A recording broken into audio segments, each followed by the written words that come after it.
Friends, welcome to our channel. Latest updates కోసం friends ఛానల్ని subscribe చేసుకోండి ఫ్రెండ్స్. అండ్ పక్కనే ఉన్న బెల్ ఐకాన్ని క్లిక్ చేసి ఆల్ ఆప్షన్ని సెలెక్ట్ చేసేయండి. ఇక ఇంట్లో ఉన్న పల్లవి, మా నాన్నకి నాకు ఈ ఇంట్లో అవమానం జరిగింది, ఒక్క క్షణం కూడా ఉండను అని చెప్పేసి లగేజ్ తీసుకుని వెళ్ళిపోతూ ఉంటుంది. ఎంతమంది రిక్వెస్ట్ చేస్తున్నప్పటికీ కూడా పల్లవి నేను వెళ్ళిపోతున్నాను అని చెప్పేసి అనటంతో చివరాఖరకు పార్వతి, అమ్మా నీ కాళ్ళు పట్టుకుంటాను వెళ్ళొద్దమ్మా అని అనటంతో సరే అయితే ఇక ఈ ఇంట్లో ఉన్న వాళ్లకు గౌరవాలు ఉన్నాయో లేవో నాకైతే తెలీదు, కానీ నాకు పెద్దల పట్ల గౌరవం ఉంది కాబట్టి మీ మీద గౌరవంతో ఉన్నాను, కానీ ఇప్పుడు నేను చెప్పింది చేస్తేనే ఉంటాను. బావగారు నాకు క్షమాపణ చెప్పాలి, మీ పెద్దబ్బాయి నోటి నుంచి క్షమాపణ వినాలి అని చెప్పేసి అనగానే అక్షయ్కి సారీ చెప్పమని చెప్తుంది తల్లి పార్వతి. అయితే పక్కనున్న అవని, ఏవండి వద్దండి, మీరు ఏ తప్పు చేయలేదండి, మీరు ఆత్మాభిమానం కలవారు, ఇప్పుడు మీ ఆత్మాభిమానాన్ని పక్కన పెట్టి మరి మీరు క్షమాపణ చెప్పడం ఏంటండి అని అంటున్నప్పటికీ కూడా పార్వతి, చెప్తావా చెప్పవా, నా మీద ఏమాత్రమైన గౌరవం ఉంటే నువ్వు సారీ చెప్పాల్సిందే అని అనటంతో చివరాఖరకు అక్షయ్ అయితే పల్లవికి సారీ అయితే చెప్పేస్తాడు. ఇక పల్లవి అక్కడితో పుల్ స్టాప్ పెట్టుకోకుండా అవమానం జరిగింది నా ఒక్కదానికే కాదు, మా నాన్నకు కూడా క్షమాపణ చెప్పి తీరాల్సింది అని చెప్పేసి వాళ్ళ నాన్నకైతే కాల్ చేసి స్పీకర్ ఆన్ చేసి ఇస్తుంది. సారీ మావయ్య గారు అని చెప్పేసి అక్షయ్ అయితే వాళ్ళ నాన్నకు కూడా క్షమాపణ చెప్పేసి లోపలికైతే వెళ్ళిపోతాడు. ఏంటండి ఇదంతా కూడా, ఎందుకండి మీ తప్పు లేకపోయినా మీరు సారీ చెప్పారు అని చెప్పేసి అవని నిలదీస్తూ ఉంటుంది. మీ అమ్మగారు చెప్పినంత మాత్రాన భార్య మాటను ఏమాత్రం లెక్క చేయరా చెప్పండి అని అనగానే, నీ మాట పెడచెవిన పెట్టాలని కాదు అవని నేను క్షమాపణ చెప్పింది, ఇప్పటికే అమ్మ చాలా బాధపడుతుంది, ఇప్పుడు నేను సొంత కొడుకును కాదు కాబట్టి అమ్మ మాటను లెక్క చేయకోకుండా భార్య మాటను లెక్క చేస్తున్నానని ఒక నింద అనేది వస్తుంది, ఆ తర్వాత అదంతా నీ మీదకి వస్తుంది, అందుకోసమే అమ్మ బాధపడకూడదు అని చెప్పేసి, అందులోనూ కూడా కమల్ కాపురం కూలిపోకూడదు అని చెప్పేసి నా తప్పు లేకపోయినా నేను క్షమాపణ చెప్పాను అని చెప్పేసి అక్షయ్ అయితే అంటూ ఉంటాడు. కానీ నువ్వు అన్నట్టుగా నా ఆత్మాభిమానాన్ని దెబ్బ కొట్టుకొని పక్కన పెట్టే క్షమాపణ చెప్పాను అవని అని చెప్పేసి అక్షయ్ ఎంతగానో బాధపడిపోతూ ఉంటే అవని ఒక్కసారిగా హక్ చేసుకొని ఓదారుస్తూ ఉంటుంది.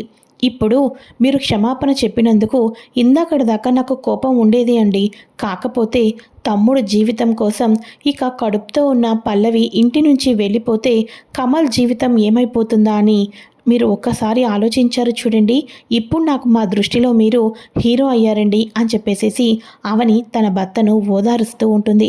మరోపక్క అక్షయ్ వాళ్ళ అమ్మ పార్వతి గదిలోకి వెళ్ళంగానే తన భర్త రాజేంద్ర ప్రసాద్ అంటాడు, ఇప్పుడు సంతోషమా, ఇప్పుడు నువ్వు చాలా ఆనందంగా ఉన్నావా, ఇప్పుడు నీ కడుపు నిండిందా పార్వతి అని అనటంతో, ఏంటండి ఇలా మాట్లాడుతున్నారు అని అంటూ ఉంటే, అంతే కదా, ఇక్కడ తప్పెవరిదో ఒప్పెవరిదో నీకు క్లారిటీగా తెలుసు, ఇంటికి తిన్నగా వచ్చి మంచి మర్యాద లేకోకుండా కనీసం రాజేంద్ర ప్రసాద్ గారు బావగారు అని పిలవకోకుండా రావటమే నోరు వేసుకొని పారేసుకున్నది ఇక ఎవరో నీకు బాగా తెలుసు, అనవసరంగా నా కాలర్ పట్టుకొని పెద్ద గొడవకు దిగింది కూడా పల్లవి వాళ్ళ నాన్నని నీకు మొత్తం తెలుసు, అయినప్పటికీ కూడా ఏ రోజు తప్పు చేయని ఎవరికీ క్షమాపణ చెప్పని నా పెద్ద కొడుకు చేత ఈరోజు నువ్వు తప్పు చేసిన వాళ్లకు క్షమాపణ చెప్పించావు, ఇదే ఇంతకాలం నువ్వు అన్నావు కదా, నేను తల్లిని కాకపోయినప్పటికీ కూడా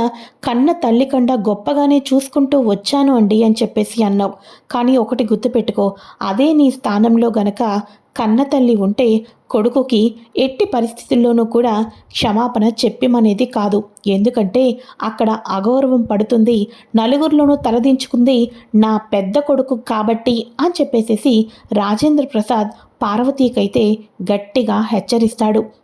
ఇక పార్వతి అయితే, నేను ఇప్పటిదాకా ఇంట్లో ఉన్న వాళ్ళందరూ ఏమైపోతారా, ఇంట్లో కొత్త కొత్త గొడవలు ఇవన్నీ ఎందుకా అని క్షమాపణ చెప్పమన్నాను.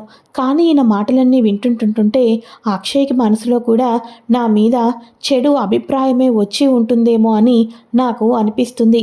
దేవుడా, నేను అక్షయ్ నా కొడుకు కాకపోయినప్పటికీ కూడా ఎంత ప్రేమగానో చూసుకుంటూ వస్తున్నాను. కానీ మా ఇద్దరి మధ్య ఇలా దూరం ఏర్పడుతుంది, నేను తట్టుకోలేకపోతున్నాను అని చెప్పేసేసి కొడుకుకి క్షమాపణ చెప్పమన్నందుకు ఇక్కడ మన పార్వతి కూడా పశ్చాత్తాపపడుతూ కన్నీళ్లు పెట్టుకుంటూనే ఉంటుంది. ఇలా అందరూ కూడా ఎవరి గదుల్లో వాళ్ళు ఉంటారు. ఒక ఉలుకు పలుకు మాట ఏమీ లేకోకుండా అందరూ ఒంటరిగా ఆలోచిస్తూ ఉంటారు. ఇక మన పల్లవి వచ్చేసేసి అబ్బబ్బబ్బా, ఇల్లు ఇంత సైలెంట్గా ఉంది, రేపో మాపో ఈ ఇంటిని ఇంకో 2-3 ముక్కలు చేసేస్తాను, అప్పుడు ఇంకా సైలెంట్గా ఉంటుంది అని చెప్పేసి పల్లవి అయితే అనుకుంటూ ఉంటుంది. అయితే ఇక అవని ఏం చేస్తుంది, నైట్కి అందరికీ కూడా డిన్నర్ పెట్టేస్తానని చెప్పేసి డిన్నర్ ప్రిపేర్ చేసి అలా గదిలో ఎందుకు కూర్చుంటారు, అందరూ ముందు బయటికి రండి, అలా ఒంటరిగా ఉంటే ఒంటరిగానే ఉన్నట్టే అనిపిస్తుంది, అందరూ డిన్నర్ చేద్దురు రండి అని చెప్పేసి అందరికీ కూడా డిన్నర్కి అయితే పిలుస్తుంది. ఇక రాజేంద్ర ప్రసాద్ అయితే వెళ్ళు వెళ్ళు, ఇకనైనా వాడు కడుపు నింపు, కన్న తల్లివి అంటున్నావు కదా, వాడు నువ్వు తినకపోతే తినడు, కాబట్టి నువ్వు తింటేనే వాడు తింటాడు, వెళ్ళు పార్వతి అని చెప్పేసి అనటంతో అందరూ కూర్చుంటారు. కానీ అందరూ కూర్చున్నప్పటికీ కూడా పార్వతి భోజనం చేయదు, అక్షయ్ భోజనం చేయడు. ఇక వెంటనే మన అవని వచ్చేసేసి ఇదంతా చూసిన తర్వాత వాళ్ళ అత్తయ్య ట్యాబ్లెట్స్ వేసుకోవాలి కాబట్టి భోజనం తినాలని వాళ్ళ అత్తయ్యకు తానే కలిపి ముద్ద పెడుతూ ఉంటుంది. అత్తయ్య తినండి అత్తయ్య అని చెప్పేసేసి. కానీ పార్వతి మాత్రం కన్నీళ్లు పెట్టుకుంటూ అలానే ఉండడంతో ఏవండి మీరైనా తినండి అని చెప్పేసేసి మన అవని అయితే తన భర్తకు తినిపిస్తూ ఉంటుంది. ఇక వెంటనే అలా తినిపిస్తూ ఉన్న టైంలో ఒక్కసారిగా ఆ ప్లేట్ని తీసుకొని అక్షయ్ వచ్చేసేసి ఇక పార్వతి వచ్చేసేసి తాను కలిపి ఇక వెంటనే అక్షయ్కి తినరా నాన్న తిను అని చెప్పేసి అంటూ ఉంటుంది. ఇక వెంటనే అక్షయ్ అలానే వాళ్ళ అమ్మ వైపు చూస్తూ ఉంటాడు. తినరా తిను, ఈ అమ్మ చేతి గోరుముద్ద తినటానికి ఎందుకురా ఇంతసేపు ఆలోచిస్తున్నావు, తినరా అక్షయ్ అని చెప్పేసి పార్వతి కన్నీళ్లు పెట్టుకుంటూ ఉంటుంది. ఇక వెంటనే పార్వతి అలా కన్నీళ్లు పెట్టుకుంటున్నప్పటికీ కూడా అక్షయ్ వచ్చేసేసి అవని నువ్వు తీసుకో ప్లేట్ అని చెప్పేసి అనగానే ఒక్కసారిగా పార్వతి షాక్ అయిపోతుంది. ఇక వెంటనే ఏవండి అని అంటూ ఉంటే ముందు నువ్వు నా నోటి దాకా తీసుకొని వచ్చింది నువ్వు, నేను తినకపోతే బాధపడుతూ నోటి దాకా మొదట ముద్ద పెట్టింది నువ్వు, కాబట్టి నువ్వు తినిపించు అని చెప్పేసి చెప్పటంతో అక్షయ్కి అవని అయితే భోజనం తినిపిస్తుంది. అమ్మా, ప్రతిసారి కూడా భార్యను పక్కన పెట్టడం కరెక్ట్ కాదు, నా ఆకలి నా బాధ తెలుసుకుంది కాబట్టి నా నోటి దాకా ముద్దను తీసుకుని వచ్చి కన్న తల్లిలాగా పెట్టింది, అందుకని కాదనలేకపోయానమ్మా, ఆత్మాభిమానం ఉన్నవాణ్ణి కాబట్టే ఉదయం నా తప్పు లేకపోయినా క్షమాపణ చెప్పాను, ఇప్పుడు నా ఉదయం భార్యను బాధ పెట్టాను, భార్య అయినా తల్లిలాగా ఆకలి తీసుకొని తల్లిలాగా తినిపిస్తున్న భార్యను కాదు అని నీ దగ్గర తినటం మళ్ళీ నా ఆత్మాభిమానం దెబ్బ కొట్టుకోవటమే అవుతుంది, అందుకోసమే ఇలా చేశాను అని చెప్పేసేసి అవని తినిపించిన తర్వాత ఇప్పుడు తినిపించమ్మా అని చెప్పేసి అనగానే ఇక పార్వతి సైలెంట్ అయిపోతూ ఉంటుంది. ఇక వెంటనే పార్వతి తినకోకుండానే చేయి కడిగేసుకొని వెళ్ళిపోవటంతో ఇక అక్షయ్ వాళ్ళు కూడా లోపలికైతే వెళ్ళిపోతూ ఉంటారు. ఇక అవని అంటూ ఉంటుంది, ఎవరూ తినకుండా కదలటానికి వీల్లేదు, అత్తయ్య గారికి భోజనం ఎలా పెట్టాలో నాకు బాగా తెలుసు, ముందు మీరందరూ తినండి అని చెప్పేసి అందరినీ తిని వెళ్ళమని చెప్తుంది. వాళ్ళ మావయ్య గారికి ఇచ్చి మీరేం చేస్తారో నాకు తెలియదు మావయ్య గారు, అత్తయ్య గారికి మీరే భోజనం పెట్టాలి అని చెప్పేసి భోజనం అయితే పెడుతుంది. అయితే ఇక ఇదిలా ఉండగా పల్లవి వెళ్ళి ఏంటి కమల్ బావా, అక్కడ వయసు అయిపోయిన ముసలి వాళ్ళే భార్య తినకపోతే భర్త, భర్త తినకపోతే భార్య ఒకరికొకరు తిను తిను అని బుజ్జకించుకుంటూ లాలిచ్చుకుంటున్నారు, కనీసం కడుపుతో ఉన్న నన్ను నువ్వేమీ పట్టించుకోవటం లేదేంటి అని చెప్పేసి అనగానే పట్టించుకుంటారు, వాళ్లకు భార్య మీద భర్తకు, భర్త మీద భార్యకు ఎనలేని ప్రేమ అభిమానాలతో ఉన్నారు, నీలాగా భర్తని నట్టింట్లో పెట్టుకొని ఈ తింగరోడు అని చెప్పేసి అన్నావే, అప్పుడే నీకు నా మీద ఎంత స్వచ్ఛమైన ప్రేమ ఉందా అని నాకు పూర్తిగా అర్థమైపోయింది. చూడు పల్లవి, పెళ్ళి అనేది మొదటి నుంచి పరిచయాలతో ఏర్పడిన తర్వాత పెళ్లి చేసుకోవటం ఒక దారి. కానీ పెద్దలు చూసి పెళ్లి చేసుకున్న తర్వాత వారు ఎవరెవరు ఎక్కడ పుడతారో వాళ్ళకే తెలీదు. కానీ ఒక్కసారి మూడు ముళ్ళు వేసిన తర్వాత వాళ్ళ మధ్య ఆ దేవుడు కూడా విడరాని బంధం అయితే గట్టిగా ఏర్పడిపోతుంది. అదే భార్యాభర్తల బంధం. కానీ నువ్వు పట్టుకొని నన్ను తింగరోడా అని ఏమాత్రం గౌరవం లేకుండా మాట్లాడావు. నువ్వు భర్తగా ఎంత విలువ ఇస్తున్నావో ఈ ఇంటి కుటుంబం అందరూ కూడా కలిసి అందరూ చక్కగా ఉమ్మడి కుటుంబంలో ఎలా ఉండాలన్నది ఆలోచించావు. ఒకటి గుర్తుపెట్టుకో, ముందు మీ నాన్న మా అన్నయ్య షర్టు పట్టుకున్నారు కదా, మా నాన్న షర్టు. అలాంటప్పుడు మరి మీ నాన్న కూడా మా నాన్న దగ్గరికి వచ్చి క్షమాపణ చెప్పాలి కదా. నువ్వు ఆ రూట్లో ఎందుకు ఆలోచించలేకపోయావు? రావటమే రెచ్చిపోయిన మీ నాన్న క్షమాపణ చెప్తేనే నేను నిన్ను భార్యగా అంగీకరిస్తాను. మా అమ్మ నిన్ను కోడలుగా అంగీకరించి ఇంట్లో పెట్టిండుండొచ్చు. కానీ మీ నాన్న ఈ ఇంటికి వచ్చి మా నాన్నకి మా అన్నయ్యకి క్షమాపణ చెప్తేనే ఇక నిన్ను తిన్నావా ఉన్నావా అని నా భార్యగా నీకు గౌరవం దక్కుతుంది. ఈ ఇంట్లో ఉన్న వాళ్ళందరూ నిన్ను పట్టించుకోవచ్చు. కానీ మీ నాన్న అనేవాడు మా అన్నయ్యకి మా నాన్నగారికి వచ్చి క్షమాపణ చెప్తేనే పల్లవి అని నీతో మాట్లాడటం జరుగుతుంది. నువ్వు కాదు కూడదు పర్వాలేదంటావా? నేను నీకండా మొండోణ్ణి. ఎన్ని రోజులైనా ఇలానే ఉంటాను, గుర్తు పెట్టుకో అని చెప్పేసేసి మన కమల్ అయితే పల్లవికి అదిరిపోయే షాక్ అయితే ఇస్తాడు. తింగరోడు అనుకున్నాను, కానీ నాన్న విషయంలో మాత్రం చాలా గట్టిగానే మాట్లాడుతున్నాడు ఈ కమల్ బావా అని చెప్పేసేసి తొక్కలే, మా నాన్న వచ్చి క్షమాపణ చెప్పాలా? ఎందుకు చెప్తాడు? కాసేపు ఆగితే ఏదైనా ఫుడ్ని నోటి దగ్గర తీసుకొని వచ్చి పెడితే నువ్వే ఇక తోక ఊపుకుంటూ వచ్చి మర్చిపోయి తినేస్తావు అని చెప్పేసేసి పల్లవి తన మనసులో అనుకుంటూ ఉంటుంది. ఇక అలానే నిద్రపోతారు. కానీ ఇక్కడ మాత్రం కమల్ ఎప్పుడూ తింగరోళ్ళ ఉంటాడు కదా, కానీ ఈసారి మాత్రం గట్టిగానే పల్లవికి కొంచెం కూడా మాట్లాడుకోకుండా ప్రతి క్షణం కూడా పల్లవికి టార్గెట్ చేస్తూనే ఉంటారు. ఇక మార్నింగ్ అవుతుంది. మార్నింగ్ అవ్వంగానే ఇంట్లో పరిస్థితులు, మనసంతా భారం. అక్షయ్ పట్ల ప్రేమను చూపిస్తున్న ఒక్కొక్కసారి ప్రేమ కాస్త ద్వేషంలాగా మారిపోవటం, ఇదంతా చూసుకున్న పార్వతీకి ఏం చేస్తే బాగుంటుందా అని చెప్పేసేసి మనశ్శాంతి కోసం, కుటుంబ క్షేమం కోసం గుడికైతే వెళ్తుంది. గుడికి వెళ్ళిన తర్వాత ఎవరి పేరు మీద అర్చన చేయాలమ్మా అని అనగానే నా కుటుంబం అంతా కూడా కలిసిమెలిసి సంతోషంగా ఉండాలి అని చెప్పేసి ఆ భగవంతుణ్ణి కోరుకోవడానికి వచ్చాను పంతులు గారు.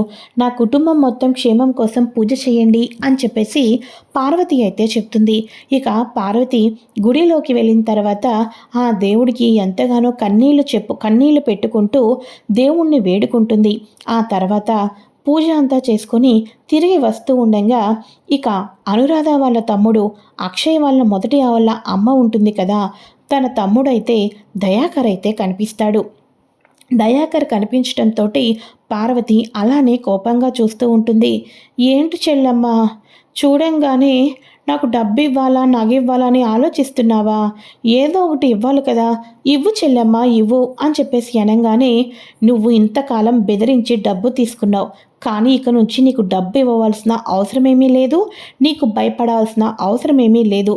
ఎందుకంటే నా కొడుక్కి నేనే నిజం చెప్పేశాను అని అనగానే ఏంటి అక్షయ్ బాబుకి నిజం తెలిసిపోయిందా అని అనగానే అవును తెలిసిపోయింది, కాబట్టి ఇక నీలాంటి వాళ్ళ పప్పులు ఉడకో, గుర్తు పెట్టుకో అని అంటూ ఉంటుంటే ఇక మన పార్వతి వచ్చేస్తూ ఉంటుంది.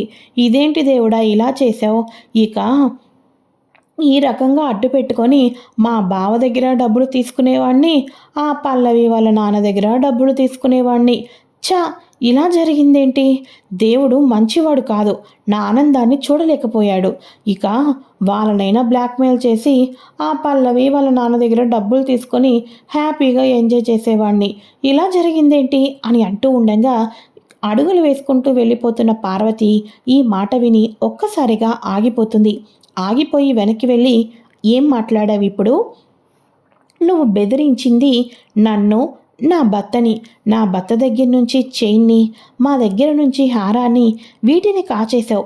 కానీ ఇప్పుడు కొత్తగా పల్లవి, అలానే ఇక వాళ్ళ నాన్న చక్రధర్ గురించి మాట్లాడుతున్నావేంటి అని అనగానే, అక్షయ్ బాబుకు నిజం తెలిసిపోయింది కాబట్టి ఇప్పుడు చెప్తున్నాను వినండి. మీరెలా అయితే అక్షయ్ బాబు గురించి తెలియకూడదు అనుకున్నారో వాళ్ళు కూడా ఆ రకంగానే నన్ను క్యాచ్ చేసుకున్నారు అని అనగానే, నిన్ను క్యాచ్ చేసుకోవడం ఏంటి అని చెప్పేసి అనగానే, ఇక అప్పుడు మీరు హారాన్ని నాకు ఇచ్చారా? నేను హారం తీసుకొని వెళ్తూ ఉండంగా అప్పటికే పల్లవి వాళ్ళకి నిజం తెలియటంతో ఆ హారం అమ్మితే 3,00,000 వస్తాయి, నీకు నేను 5,00,000 ఇస్తాను అని చెప్పేసేసి నన్ను బెదరకొట్టారు. ఆ రకంగా నేను 2,00,000 లాభం పొందాను. అంతేకాదు ఒకరోజు తిన్నగా అక్షయ్ కారు కింద పడినట్టు యాక్షన్ చేసి అక్షయ్‌తో కాసేపు అలా మాట్లాడినట్టు మాట్లాడి గెస్ట్ హౌస్ దగ్గర కార్‌ని ఆపమని చెప్పమన్నారు. అలా చేస్తే 3,00,000 ఇస్తాను అన్నారు. ఆ రకంగా కూడా చేశాను. ఈ రకంగా ఇంతకాలం పల్లవి ఇతన్ని అడ్డు పెట్టుకొని ఎన్ని కథలు నడిపిందో అన్ని కథలు కూడా పార్వతికి చెప్పటంతోటి ఒక్కసారిగా పార్వతి షాక్ అయిపోతుంది. అంటే పల్లవిని ఆ హారాన్ని తీసుకొని అవనికి అక్షయ్ ఇచ్చినట్టు చెప్పింది. అక్షయ్‌కి, పల్లవికి ఏమీ నిజం తెలియకపోయినా ఇతన్ని అడ్డుపెట్టుకొని నా దగ్గర ఒక మంచిదానిలాగా నటిస్తూ ఇదంతా కావాలని ప్లాన్ చేసిందా అని చెప్పేసేసి మన పార్వతి అయితే నిజం తెలుసుకుంటుంది. నిజం తెలుసుకొని పార్వతి ఇంటికి వస్తూ ఉండగా గార్డెన్లో చెట్టు పక్కన నుంచొని పల్లవి ఫోన్ మాట్లాడుతూ ఉంటుంది. నాన్న, అనుకున్నట్టుగానే అక్షయ్ బావగారి చేత సారీ చెప్పించుకున్నాను. నీకు కూడా సారీ చెప్పాను. అతి కొద్ది కాలంలోనే మనం అనుకున్నవన్నీ అయిపోతాయి నాన్న. ఆల్రెడీ పెట్టవలసిన బాంబుని పెట్టేశాం. అది ఏ క్షణంలోనైనా పేలొచ్చు. అక్షయ్ బావగారికి వాళ్ళ అమ్మ మీద ప్రేమ తగ్గుతూ వస్తూ ఉంటుంది. మరోపక్క ఆస్తి వివాదాలు ఇవన్నీ చూస్తూ ఉంటుంటే మనం అనుకున్నట్టుగా నేను ఇంటి కోడలుగా వచ్చిన పని త్వరగానే అయిపోతుందేమో అనిపిస్తుంది. ఈ ఇంటిని 3 ముక్కలు త్వరగా చేసేయవచ్చు అని చెప్పేసి అంటూ ఉంటుండగా, నాన్న, ఈ తింగరుడు ఒకడు నన్ను తినేస్తున్నాడు. నువ్వు నేను కలిసి అక్షయ్ బావగారికి అలానే ఇక మావయ్య గారికి క్షమాపణ చెప్తేనే నన్ను భార్యగా అంగీకరిస్తాను, లేకపోతే భార్యగా అంగీకరించనని ఈ తింగరోడు ఒకటే తినేస్తున్నాడు. నువ్వంట వచ్చి మావయ్య గారికి అక్షయ్ బావగారికి క్షమాపణ చెప్పాలంట. అది కలలో కూడా జరగని పని. ఆ తింగరోడు ఎన్ని రోజులు అలా వాగుతాడో నేను చూస్తాను. తర్వాత ఓ బండెడు బిర్యానీనో తట్టడు గులాబ్ జాము పెట్టేస్తే వాడే మారుతాడులే అని చెప్పేసేసి ఈ రకంగా అక్షయ్ మీద అవని మీద ఎంత కక్ష ఉంది, ఈ ఇంటిని ఏం చెయ్యాలనుకొని ఈ ఇంటి కోడలుగా వచ్చింది, ఇవన్నీ తన తండ్రితో మాట్లాడుతూ ఉన్న మాటలన్నీ కూడా గుడి నుంచి ఇంటికి వచ్చి అప్పటికే పల్లవి సాగం నిజస్వరూపం చక్రధర్ ఇక దయాకర్ ద్వారా తెలుసుకున్న పార్వతికి తన చౌలారా విన్న తర్వాత తన చిన్న కోడలు పల్లవి యొక్క నిజస్వరూపాన్ని తెలుసుకున్న తర్వాత అవని పట్ల ఇంతకాలం చాలా తప్పుగా ప్రవర్తించాను, అనవసరంగా నా పెద్ద కొడులను తప్పుగా అపార్థం చేసుకున్నానని చెప్పేసి ఫీల్ అవుతూ ఉంటుంది.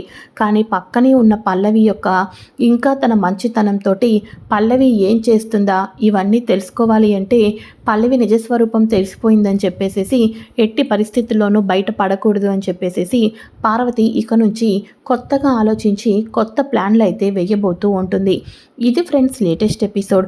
మరి అక్కడ పక్క దయాకర్కి నిజం తెలిసిపోయింది కదా, అక్షయ్కి నిజం తెలిసిపోయిందని చెప్పేసి మరి ఇప్పుడేమో డబ్బులు రావు. మరి అక్షయ్ని వంక పెట్టుకొని మీ అమ్మ ఒకప్పుడు అలా చేసింది, మీ అమ్మ ఇలా చేసింది, మీ అమ్మ ఊర్లో అలా ప్లాన్ చేసింది, ఈ రకంగా అక్షయ్ మైండ్ని తాగేసిన దయాకర్ వచ్చేసేసి పూర్తిగా మార్చడానికి ప్రయత్నం చేస్తూ ఉంటాడు. ఇక నెక్స్ట్ ఎపిసోడ్లో మేనమామకు దగ్గరయ్యి సొంత ఊరికి వెళ్ళాలి అని చెప్పేసి అక్షయ్ అయితే నిర్ణయం తీసుకుంటాడు. మరి తన తల్లి సొంత ఊరికి వెళ్ళిన అక్షయ్కి మరో కొత్త నిజాలు తెలిసి కథలో ఊహించని మలుపులైతే రాబోతున్నాయి. మరెన్నో లేటెస్ట్ అండ్ ఇంపార్టెంట్ ఎపిసోడ్స్ కోసం, ఇంట్రెస్టింగ్ ఎపిసోడ్స్ కోసం ఫ్రెండ్స్ ఛానల్ని సబ్స్క్రైబ్ చేసుకొని పక్కనే ఉన్న బెల్ ఐకాన్ని క్లిక్ చేసి ఆల్ ఆప్షన్ని సెలెక్ట్ చేసేయండి. Thanks for watching friends. Bye.